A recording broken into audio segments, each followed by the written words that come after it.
So the best way to sit in a car is exactly what you do there, Louis, is get your butt in it. Yeah. Tell me story. I love story. I'm in D-Pack, so when we designed this car, I was able to drive it back in '60. Oh, cool. So cool. you know, I know a little bit, not much, because you know we drove it in Detroit. You know, so so what you can do here is basically take the steering. Yeah. And it's two different adjustments. You got the tilt on this one and a little bit of the, and you got another one right here that a little bit more telescopic. Yeah, like like that.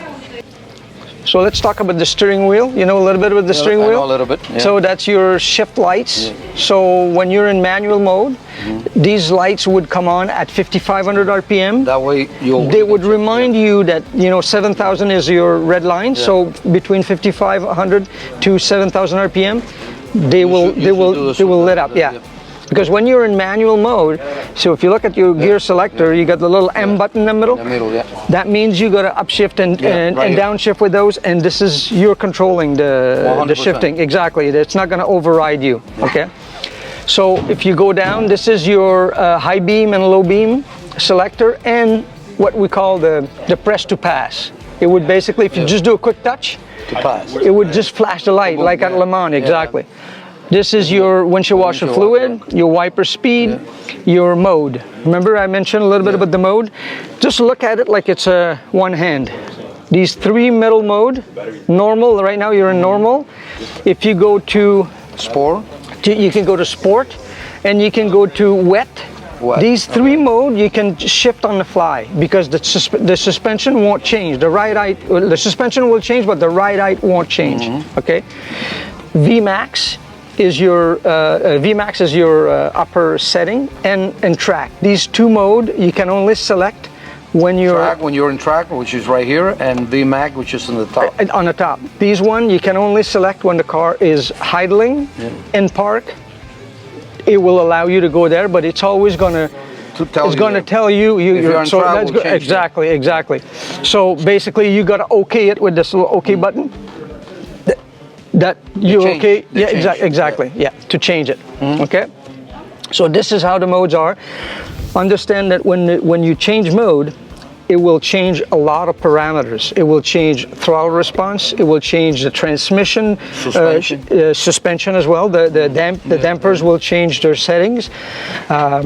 And there's going to be some little things that you're going to be able to use, and some that you won't be able to use. So if you look at your start and stop button on the transmission, you got your gear selector. We talked about that. Now, if you go down, your hazard. Now, your traction control, for example, it's only going to be available to you when you're in sport and track mode. You're not going to be able to disable the traction control and the driver's stability control if you're on normal, wet, you don't need to. No.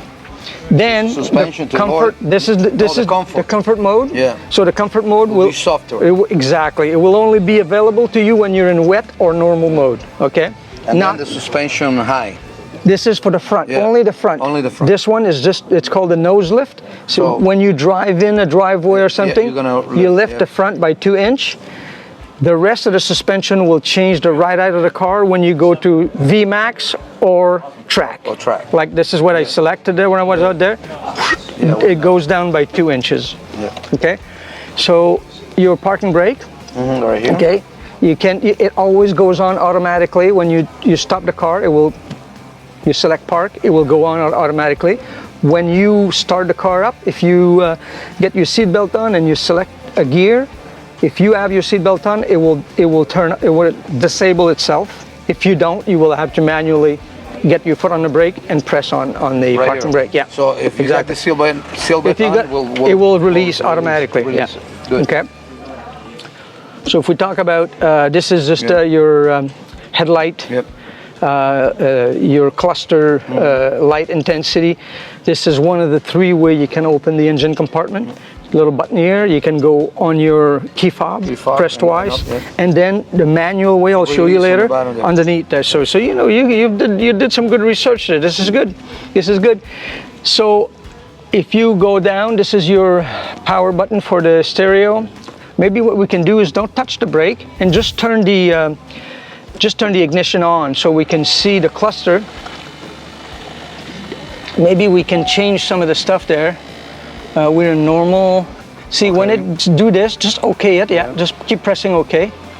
Here we go. Here we go. Now, your pressures are at 36 right now because this is the delivery pressure. You're not going to drive it for a while. I would leave it like this. Just remember, when you drive the car, to get the best out of the tires is 30 psi all the way around. All the way around. Yeah. Okay. So when you change the, maybe we can just. Okay, turn the stereo off. When you change the mode, the cluster will change as well a little bit there. See, and so if you go to sport, for example, or performance, your speed, normal. Sport right there. Yeah, sport right there. That's it. So now your gear is in the middle. The speed is over to the right. Then you can toggle that little switch there to change what information you want to get there. Just press down on it, and it will just give you different information. If you want to go in the menu, or maybe we should just be in normal for that. Yeah.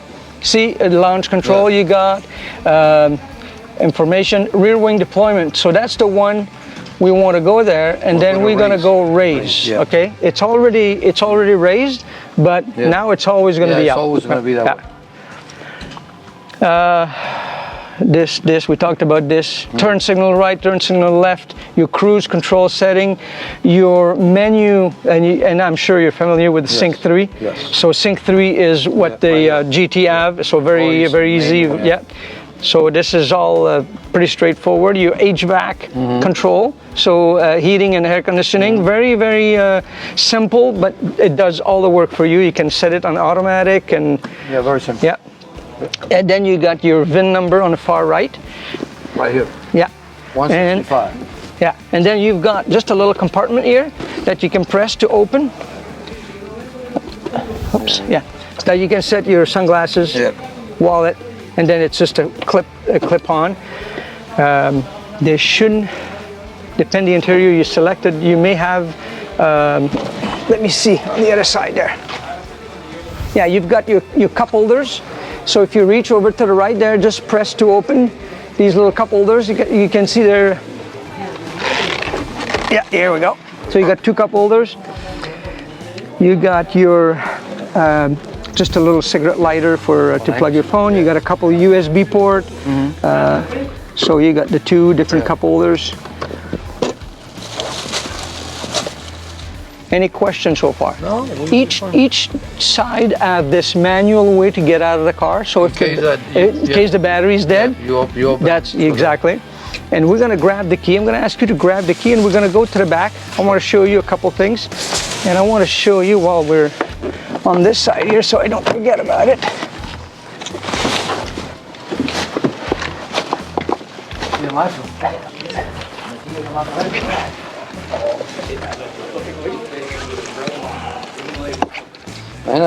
This is your folder that have the pictures of your car on the assembly line.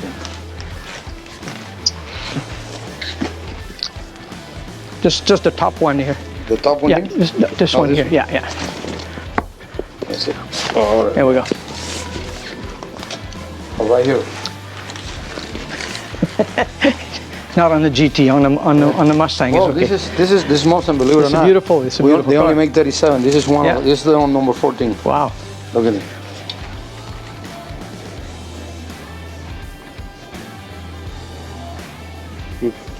Nice.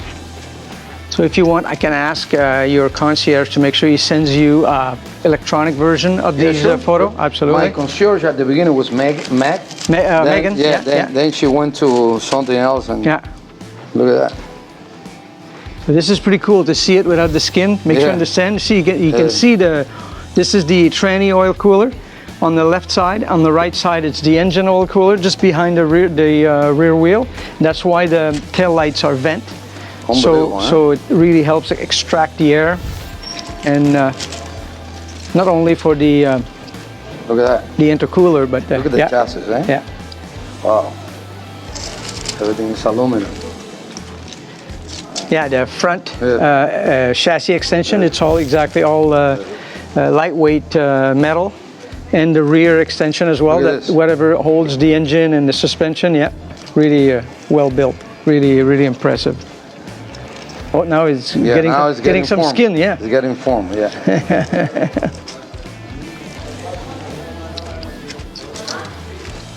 Look at that. Oh, that's the start. That's just the tub. Yeah. That's the beginning. Yeah, exactly. Now, what I want to show you too is did you grab the keys with you? Yes. Yes. Okay. You know what we're gonna do? I want to show you something. We're gonna close this. Yeah. You're really tall. I'm too short. Hold on. You see this where you're gonna press with your two hands like this, a long push. If you don't mind. Yeah. This is it. Perfect. Great job. With the wing, I can't do it. So let's say the battery is dead, and you need to have access to the car. For two reasons. You want to make sure you're going to try to charge it so that you saw the battery maintainer there. So I want to show you something. Oops. We're going to close this door. And normally, one thing that you really want to do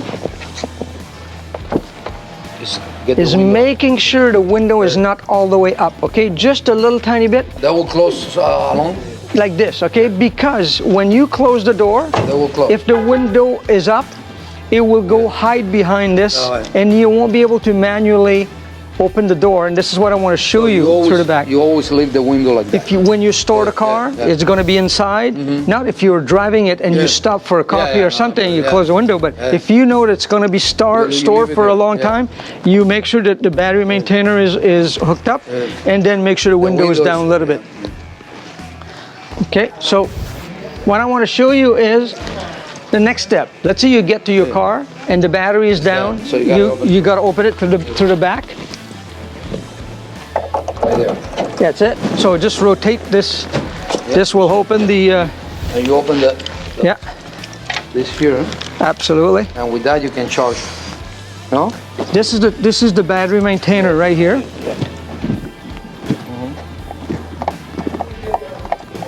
We're gonna take all this stuff up. Hold on.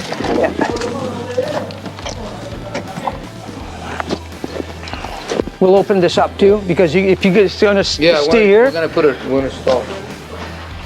Excuse me. I just need to get to this corner here.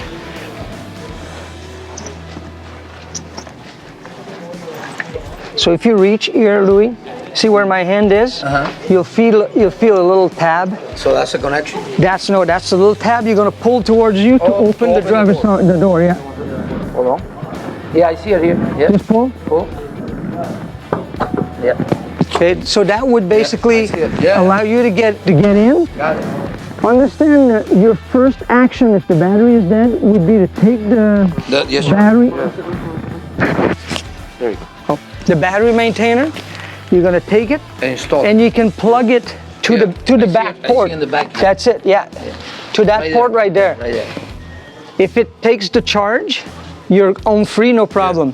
If it doesn't want to take the charge, there's a reset button. I'm going to show you. You hold the reset button for 10 seconds. I will reset. And then it will charge. If it doesn't take the charge again, it's because your battery is too low. So that means you need to wake it up. So you're going to need to go inside the car in order to have access to the front. To the front, Open the hood. Here we go. It's right here. On the left side of the... No, you gotta hit it twice. Just once. It's a manual release. It's just on the left side of the pedal tray. There's a little release here. So Louis, this is what you're going to use to wake up the battery. You're going to use a booster pack or another car, and you're going to boost the car. It'll start, and then it's going to wake the battery up, and then it'll take the charge. Good. Okay.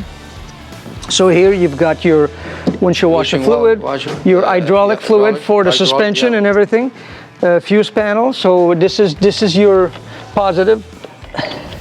Brakes. Yeah, brake fluid. Come on. This is the recommended location to charge the car. Right there. Right there. Positive, negative. Yeah.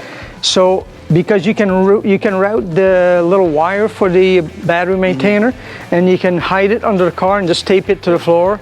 And I'm sure you've got electric outlet. You have the battery maintainer. Yeah. So it should be there. Let's plug it in. Let's plug it in.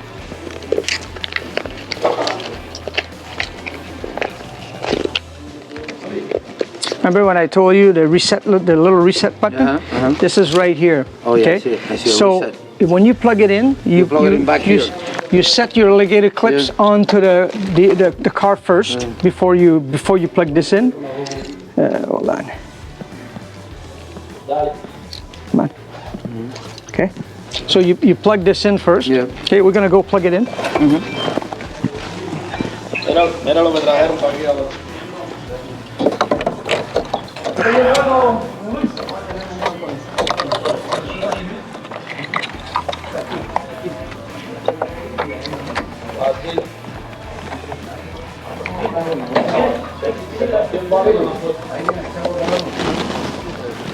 So see what I did there, Louis? I just hook up the ligator clips. Then you take this. Yeah. This is a one-man job. You can just go reach like this. Oh, you go through the fender, Yeah. Okay.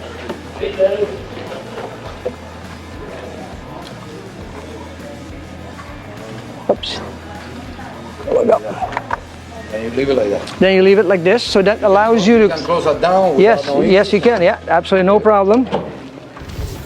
And this one, easy to close. Yeah. The other one is a little more in the back. Yeah. But you don't want to slam it. You just want to bring it down smoothly, and click it on. And then all you're gonna have to do is just. When I'm gonna connect that, so we can leave it. That's fine. Yeah. And when you connect it there, Louis, you'll see this little. This light is going to go green. I believe it's this one. One of the two.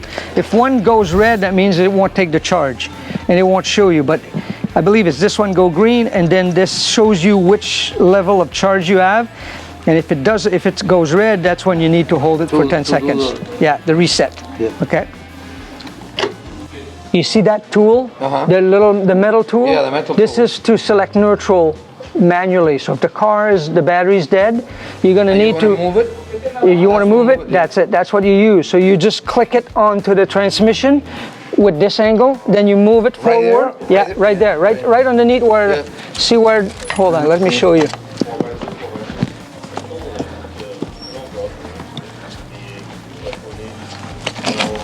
You see the little grommet there? Yeah. So you remove this. And you put that. Yeah. You go that and you. It goes like this. Okay. Then you click it on, and then you move it forward to select neutral. Okay. Okay. Your oil tank. Right there. For your oil. It contains 15 quarts. When you change the oil after 1,000 K or 600 miles, you will drain the oil, but the oil cooler for the engine will keep about 2 quarts. So you're going to replenish 13 quarts. Okay. There's a little dipstick on the cap. After you put the 13 quarts, you guys are a service dealer? Yes. Yes. So when they're going to do this, they know these guys. They'll start it up after 13 quarts. They'll run the engine up to operating temperature. They'll turn it off. They wait 2 minutes for the oil to settle, and they can grab a rag, open the cap, wipe it down, and make sure the level is right. At the right level. Okay. You notice when the wing goes up, this little flap, it's called Gurney Flap. You know Dan Gurney, if you follow some racing, Sure. So he invented this little type of flap. Normally in race car, it's like just a 90 degrees made of aluminum that you can adjust, sometime higher, lower, forward, backwards, and all kinds of stuff. But this is just the carbon fiber that's squeezed together to get this little flap here to create a little more downforce. So camera lens for your reverse, backup light, and that's why this is the wiring for this, and this is the exhaust right here. So that's why it's each shield, each shield, and then your license plate will go in front of it. Okay. It is. So you remember how to close this? 2 hands there. Here we go. You got it there. Beautiful. And this is all Lexan because to save weight with the. And one thing is when you open the door from inside, you press this little button. Take this out. Yeah. So when you open the door from inside, you press this, and simultaneously you push with your elbow. Same thing then when you open it from the outside. If you do this and you wait, See, you're going to be stuck at the second. Yeah, you just got to go pretty quickly. Yeah. Not too quickly if the window is all the way up, but give it a try. All right. Yeah, that's it. Just be careful when the window is all the way up. You need to give some time for the window to go down a little tiny bit. We should, do you want to wind the window up? Yellow. Press now. There we go. Yeah, this one you can go all the way up if you want. This one? Yeah, yeah. Yeah.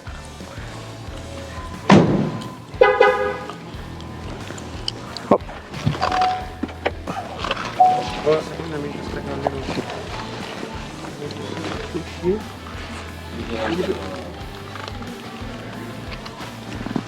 You need to, let's get the key closer so you can turn the ignition off, yeah.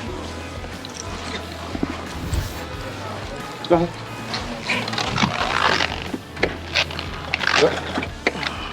There we go. Yep. There we go. Okay. We can even go like this. Oh, yeah. Here we go. Hey, she's all locked up. Yeah. And then you got your. Yeah, sure. Cool. If you have any other concern, let me know. Remember, pressure is at 36. So whenever you want to drive it, bring it down to 30. Yeah. Yeah. Yeah. And then this year, this model year, your intercooler. Yeah. This is a 2021, and starting in 2020, they increased the size of the intercooler by 40%. So, By 40%? yeah, 40%. So it gives you a little bit more horsepower. It's not a huge number. 13 more. 13 more horsepower, but the torque curve is a lot flatter. And if you drive the car hard on the racetrack, it will be more consistent. You won't get into a limp mode for overeating and so on and so forth. Yeah. Great looking car. Beautiful. Great choice of color. I love it. Yeah, I like white one. Yeah. I got Ah, you look right next to the other white one too. 100%. So when they wrap it, they'll remove the protector. Yeah, the protector. And same thing on the door sill, you've got protectors there. those sealers. They can remove and they can put new wrap Yeah. protector. Yeah. Yeah. Yeah. So don't forget to plug it in, because whenever the car is parked for more than a couple days, it's really important to get the battery plugged in. Tomorrow. Yeah, awesome. Well, Louis, if you don't have any more questions, it was a pleasure. Thank you very much. Spending some time with you. You're very welcome. It's been great. And congratulations again. Thank Beautiful you very buy. much. Have a great trip back.